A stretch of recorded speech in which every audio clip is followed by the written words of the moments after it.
In this video, I want to discuss a little bit the topic of using flash and not using flash during wedding reception. The pros and cons, what's the differences, kind of what it looks like to use the available ambient light with low aperture and high ISO. And what does it look like when you use a flash, whether it be on camera and off camera? Once again, pros and cons, what I do personally, and these are going to be real wedding scenarios that I'm going to show you. So a couple of different examples.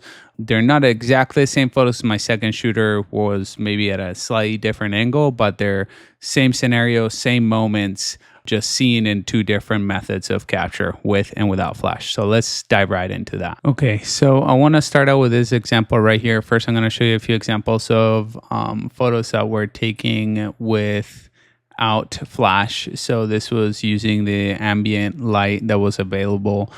First thing that stands out, you see the ISO is way high, so we have the aperture and the shutter speed as low as we can. Shutter speed is low before we start getting motion blur. Aperture as low as the lens permitted there, and my ISO as high as I needed it to be. So this was at 12,800 ISO. Right away, we notice on the edges, even after the AI denoise and color correcting, which I did, I went hard on this image to make it look as good as I could with what it was, and you still see a little bit of a color fringing of a blue noise here on the edges. That noise, that hue, that casting of blue is coming from the really cool shadows. By cool, I mean really blue shadows.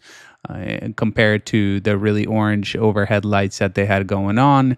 The one downside here to shooting natural light is not only that color fringing that we get with a blue, but also the fact that you have to really jack that noise remover to try and get it as natural as you can, which AI noise remover, the new feature, does a really good job compared to what it used to be. But still, when you zoom in close, it starts to have kind of like a really smooth, cartoonish look to it.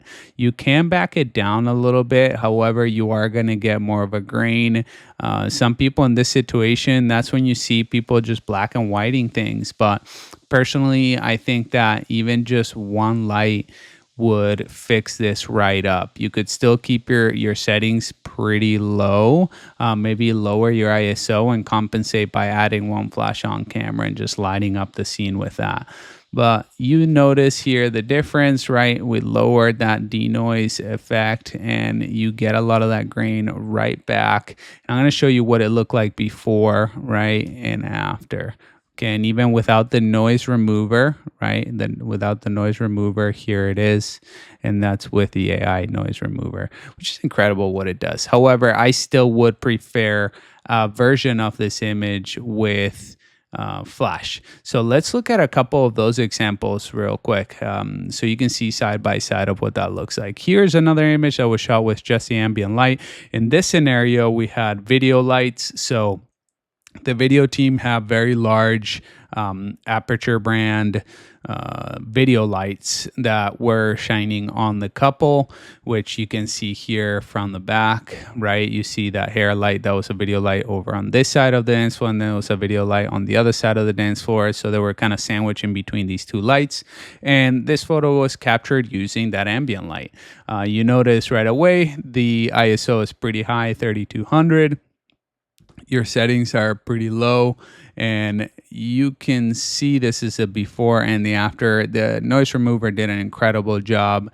Again, the lens correction, I would maybe click off on this one just because those edges are starting to get that color fringing and more noise, because the data on the image is really pushing its limits and struggling to make it look natural. So not having the lens correction on would help, because it just kind of darkens the edges and doesn't allow that color fringing to occur. But one thing that I don't like so much about the ambient light shot is that the skin tones kind of muddy up a little bit. Once again, you're dealing with the light source being your overhead lights compared to the video lights, two different hues, two different white balances. So you're kind of battling these colors that oppose each other, and you're trying to color balance or do your white balance with those opposing colors of lights, right? So that's when you start to get maybe some people look a little oranger than others, which I think you can clean right up by using flash. Okay. Here, when you zoom in, you'll notice once again that denoising does a great job of trying to keep edges sharp, but it still doesn't look quite as natural as it would with flash. Here we look without the denoising, and with the noising, I mean, it's incredible, but still AI doesn't do everything perfectly. If you look at the nose here, it kind of did something funky with it there. So maybe I would back that up a little bit. And for you people that love the ambient light only, black and white this, and yes, black and white, it works, but every couple doesn't want every image in black and white. So that's when we compare it to something where you do use flash. And the beauty of flash is that you still get that ambience, so you still seeing the people in the background, you still getting those lights. Now the lights are no longer completely blown out and pushing the limits, same as the table candles. They're not like just blobs of white because the exposure is just way too high, meaning that the exposure on the light itself is way too high for the settings, the low settings that we have going on. So therefore, it just looks like a blown out highlight. If you look here, you can keep a little more of the ambience so the candles aren't blown out. Same as the twinkle lights aren't blown out. You're getting cleaner skin tones. So now we see like the true skin tones here. Even if this looks a little yellow, we can back it down a little bit and add a little magenta, but still you don't get that clean skin tone that you would with flash. There's a little bit of a fade to it. It doesn't have that pop of color, that pop of contrast, that trueness to the skin tone that you miss out when you don't shoot with flash. Here I have a light set up on the right back side of the dance floor and one light straight on my camera, so wherever I go I have a light on me, and there's never awkward shadows. So that's what you're seeing here, lit in that way. And I think it just looks a lot cleaner. It has a lot more pop. You're not pushing the settings as much. I mean, I'm at 1600 ISO instead of 32,000 ISO, right? So I would say, just in quality wise right away, using flash definitely does elevate the quality of final delivery. This is totally a usable image. I will probably deliver it. I maybe take a little more time to try and balance it out better, which, like I said, is hard because these lights overhead were really orangey and green, but the lights that the video team were using were a little bit cooler and more magenta. Even though they tried to match the color temp to these ambient lights as much as possible, two different light sources are going to have different balances of colors, tonalities, and hues. So it's very hard to do. But as I said, I probably still deliver that image because it's a pretty moment, and I'll probably deliver in color and black and white just in case they don't like the color version because of the funkiness of that ambient light. But I personally think this is a cleaner, popper look. Let's look again. Here's another image of them with flash. Here you see more of the candles, right? The candles are maintaining their color. Same with the stuff on the table. It's not blown out. Overhead lights not blown out. I guess they're still showing. You still get the ambience of the house in the background. And when you look at this right here, you get the same thing where the candles are blown out. This one's without flash. The candles are blown out. The lights are blown out. Even the subjects are starting to push a little bit on that, overexposed levels. And the skins kind of look muddy. Now, I know a lot of people are going to say, yeah, well, the color balancing, you can take your time and use your midtones and your shadows and your highlights and add some color ranges on there. Use the color mixing to touch it up, and point color to touch it up. Yes, you could probably go nuts and get it as close as you possibly could to the real thing. But do you want to spend that extra 15 minutes in post-production to figure that out, or just get it done right on camera and not have to add however much time it adds up to trying to figure that out and copying and pasting to every image, it just saves you time, right? So that's the other beauty with Flash. It just looks clean right away, and it saves you time in post-production, so you don't have to spend all that time trying to make it look right. It just looks right. Okay, so that's why I like this. Let's take a look at another example here. There's another one with Flash. Okay, and this is without Flash here.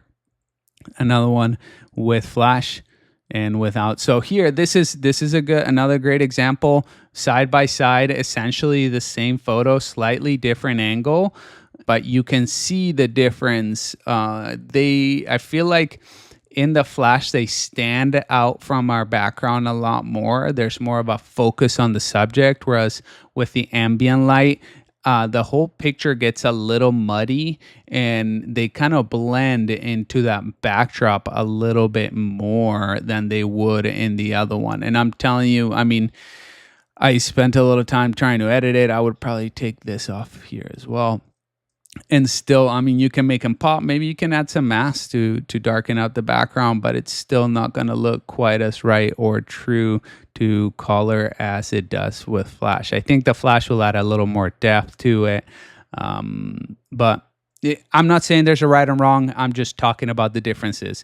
I personally like to do it all with Flash, and what I'll do is I'll have my second shooter do, depending on the moment, I'll have them do without Flash, just ambient light, because most of the time during these moments, unless there's something that I can't personally capture, I don't want to rely on their work. I want to make sure that I'm getting the banger shots and let them get kind of artistic with it during this time. So that's why I am okay letting them experiment with just ambient light. Also, because I'm curious, I want to see how it looks side by side. I want to get into the computer later on and just kind of compare and be like, am I overcomplicating it? Am I adding more work by using Flash?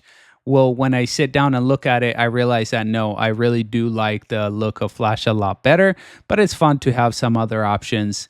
But if I had to choose between delivering a gallery having used Flash and a gallery having not used Flash and ambient light during a reception, I would do it with Flash. And once again, keep in mind, this is during a wedding where there were video lights. So we're not talking about a situation where there are no lights and you're dealing with even darker, pushing higher limits of ISO. This is with video lights included. So that's kind of what I think. And my lighting setup isn't that crazy. You could get the same clean look with just one light. You don't need two lights. You could have one light on camera as opposed to one on camera, one off camera. Sometimes I'll use one on camera, two off camera. Just depends on the size of the venue and number of the crowd. Lastly, I want to talk about an example in which this comes into play. And this situation may be a little more rare, but it does happen. I walked into a wedding not long ago, and the bride was getting ready in a hotel, and their room for some reason weren't using for getting ready. They had been set into a conference room, and they wanted to get ready in the conference room. It was incredibly hot outside. I tried to get the couple outside for the getting ready shots, but the bride insisted that she did not want to spend time outside. Last thing I want to do is make my bride be sweaty after she just had hair and makeup done before her ceremony. So she wanted to do all the photos indoors, and this is a perfect example on how using Flash as opposed to ambient light can clean up your photos and even elevate the look of your photos. So here you see a photo of the bride and the mother with ambient light pushing my ISO. And you don't have to push the ISO that much here, which was nice because it was a bright room, but mainly you start to notice right away the color casting, the hues of those blues, because there was multiple light sources inside of there, and they had different temperatures and different tints. Here is the same photo with Flash. You notice the difference first. They stand out from that backdrop a little bit. I'm able to kind of overpower slightly, balancing my Flash on camera a little higher output than the ambient light output, therefore dimming the background and lighting them more. In turn, then that does is it just gives the subject a little more of a pop in the scene. But right away, you notice not only do they stand out from the scene, this is just one light, but the skin tones clean up a lot more. You don't have that blue cast that you see here in the forehead when we go into this area right here. Boom, you see a little bit of a, you don't have that blue cast right there. It's just more of a cleaner look to the skin tones, true tones and true contrast in the colors. Here's another example that we can look at in which this portrait of the bride was natural light, ambient light, not natural, the ambient light of the room. And here's another one of the ambient light of the room. And now you see it with flash. So that same effect applies here. This time I dimmed the ambient light even lower a little bit just to dramatize and give it a little more of a, dramatic look to it. And I think that we definitely achieved that. It cleans up. I mean, look at the tonality in the skin here when you compare this to this, right? I think it looks way more beautiful. So that's my take on it. Having the flash can help you, not only during receptions, but also in rare moments like this where you might have no option but to shoot in that ambient light. If I didn't have flash, I would have been stuck with the other, ambient light and trying to make the best of that, which I believe we did. And I delivered some of those photos as well. But if I had to ultimately choose, I would always choose shooting flash than the ambient light, especially when it's an artificial source. Of course, outdoors during the daytime, just use all that beautiful backlight. That's what I do. I don't use the flash during those moments unless it's a family portrait. But during the other times, I highly recommend, even if it's one flash on camera, don't be afraid to try it out and use it during receptions, during those darker times of the wedding day, to really capture the beauty for what it is and create that ambiance and just be more purposeful with your lighting and your shot choice. So I hope that this helped out. And I do want to mention that I have a freebie that I just launched, and it's called Ultra Dramatic. And this Ultra Dramatic freebie includes me talking about 3 different scenarios during the wedding day that you run into always, and how you can use flash to just really bring a little more of a dramatic twist to your photos in your final gallery delivery. So using flash to really elevate the level of your work so that you can wow your clients a little more. If you're interested in that, I will put a link down below. Definitely check it out. It's free, and I think that it's gonna help you elevate your work. So check it out. Hope this was helpful, and I'll see you back with more content.